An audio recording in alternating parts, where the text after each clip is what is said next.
Okay, here's your examples for 3-2 slope. This is, for many of you, the first time that you're going to be hearing about slope, and there's something really important to understand about this. We talk about slope in a lot of different ways in mathematics, so you are definitely going to want to put this on your gold sheet. I would turn your gold sheet so that it looks that it's this direction, so that you can fit as much of this on the, I should say, one line as you can. Okay, you're going to want to write that slope equals m. We use the letter m to represent slope in mathematics. It is the same as rate of change. Rate of change is a slope. Unit rate, 5 miles per hour, is a slope. 5 would be the slope in that equation, 5 miles per hour. Change in y over change in x. This is the Greek letter delta. We read this in mathematics. You'll see it in science as well. Delta means change in. So it's the change in y over the change in x, which is another way to say rise over run. The y-axis is the rise, the x-axis is the run. So another way to say it is rise over run, which many of you already know. Or we could talk about a change in y like this. Two points. We could have y2 minus y1 over x2 minus x1, and that would give us 2 points in a coordinate plane, say this point and this point. We could take those coordinates and we could figure out slope. We look at it this way. We might have the equation of a line, whereas if the equation is in this format, where y equals some amount of x plus some constant, this amount of x, the m value, is slope. Another two ways that we look at slope is it's the constant of proportionality, if indeed the equation we're talking about is a proportion. And then lastly, and we'll talk about this in about 2 or 3 more lessons, we also call it a constant of variation, where x varies with y in a certain format, in a certain relationship. Okay, so this all happens in certain instances. Don't let this confuse you. It's actually really a big advantage. Certain formats are more efficient in some situations. So when you're being asked to calculate slope, for example, in one case you might want to say, oh, this is easy, I'm just going to do rise over run. Or another one you might want to say, oh, I can look right in the equation there, right there's the slope, I can figure it out from there, I don't have to do any math. There's all kinds of different ways to find slope. Don't let it confuse you. It's actually a huge advantage once you understand that.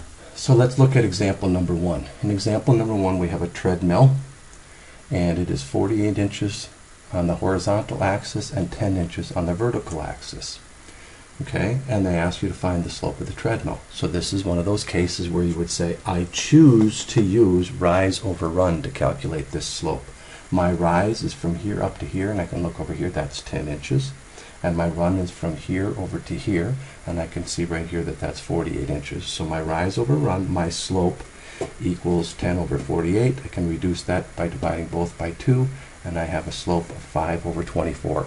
And we're going to leave it like this. No decimal slopes. Slopes are always shown in a fraction, for a good reason, because if you looked at this, you could go like this, and you could say, okay, I rise 5, and when I come across here, I'm going to be at 24. If you think about that, that's half of the way.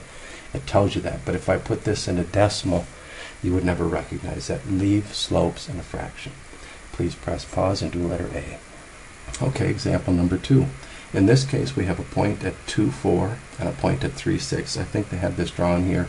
That's really not important in this particular case. We can do this 2 different ways. We can say, I'm going to choose to use rise over run. And we could go from here. Now we're looking at our y values here, because this is the y-axis, this is the x-axis here. Okay, so our y values, it rises from 4 up to 6, so it's a rise of 2. Or we could look at it here and say that our x-axis goes from 2 to 3, so that's plus 1. It doesn't look that way, but if you look at your scales here, they're very different scales, so it is indeed that way. So we look at it and we say that it was a rise of 2 and a run of 1. Or we could say, I'm going to choose to use the point form. This is y1. Where we're going to look at it and we're going to say y2, that would be 6, minus y1, that would be 4. 6 minus 4 over x2, that would be 3, and x1 is 2. So 3 minus 2 and we get the same answer as 2 over 1. So you can see where, if you understand the different ways that you can look at slope, sometimes you can pick one, whatever you prefer. If you're visual, you'll probably want to do rise over run fairly often. Okay? If you really like to calculate, then you're going to probably do this sort of thing. In either case, the slope is the same, 2 over 1, and we're going to put it as 2 over 1, so we see that we go up 2 and over 1, up 2 and over 1, up 2 and over 1 when we're calculating that slope. Example number 3, we have minutes, and we have pages left. We have 1, 3, 5, 7, and then 12, 9, 6, 3. We're having less and less pages to read as time goes along. Okay? So in this case, we're going to choose change in y over change in x. The change in y is a -3 from cell to cell, and the change in x is a +2 from cell to cell. So change in y, -3 over change in x, 2. The big thing that most kids are going to goof up here is that they're just going to go this over this. Remember, this is your x value, this is your y value, always in a table. Okay? Or we could choose, I should say, the y2 minus y1. So this is actually a point. If we plotted this, this would become a point. So we could say we're going to use these two right here. So we're going to do 3 minus 6, -3, over 7 minus 5, +2. Again, we have a -3/2, either way. Okay? Please press pause and do letters B and C. Please make sure you put the key concept on page 183 in your notes. It's already kind of in your notes because this is one of the formats of slope that I gave you right from the start. So make sure you have that in or on your gold sheet especially. Okay, so we have 2 points in this case. We have -4, 3, and 1, 2. We can take our second set of points. Our y2 is 2, our y1 is 3, so it's 2 minus 3. Our x2 is 1, and our x1 is -4.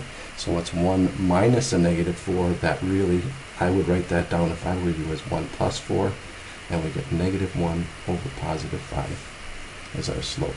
It drops down 1 and over 5 is what we're seeing here. We could also do this as rise over run. Rise would be -1, run would be +5. Please press pause and do letters D through E.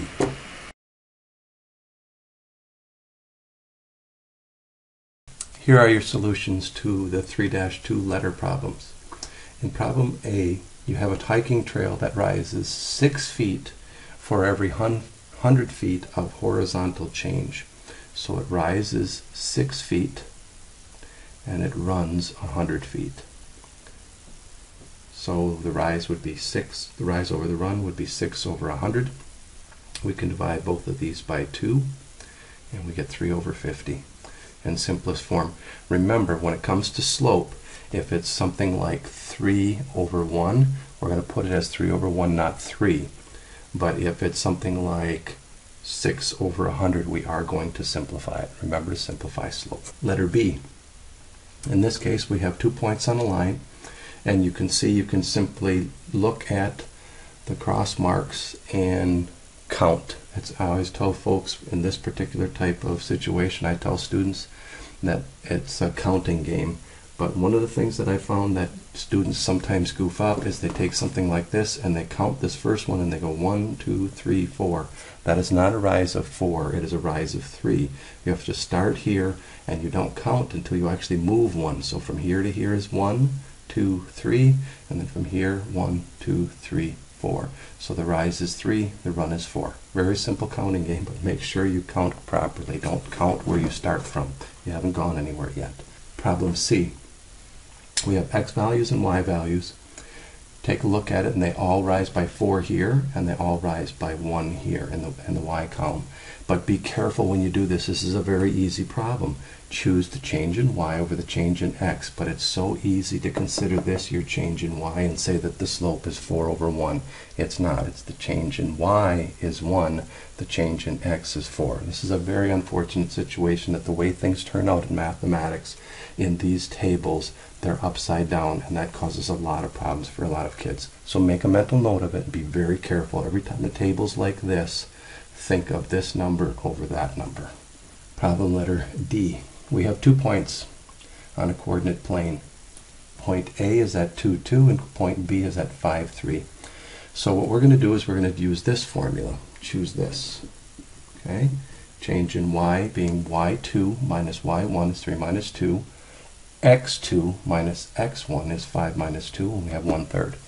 Okay, notice that I could take it this way and go 2 minus 3, and then 2 minus 5. I get 2 minus 3 is -1, 2 minus 5 is -3.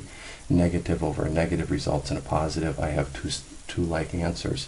Okay, every year I have kids ask about this. I'm going to tell you right now, every single time I show this, I'm always going to go the second point minus the first point, the y minus y, the x minus x. Okay, always I'm going to do it the same way in order to not confuse kids.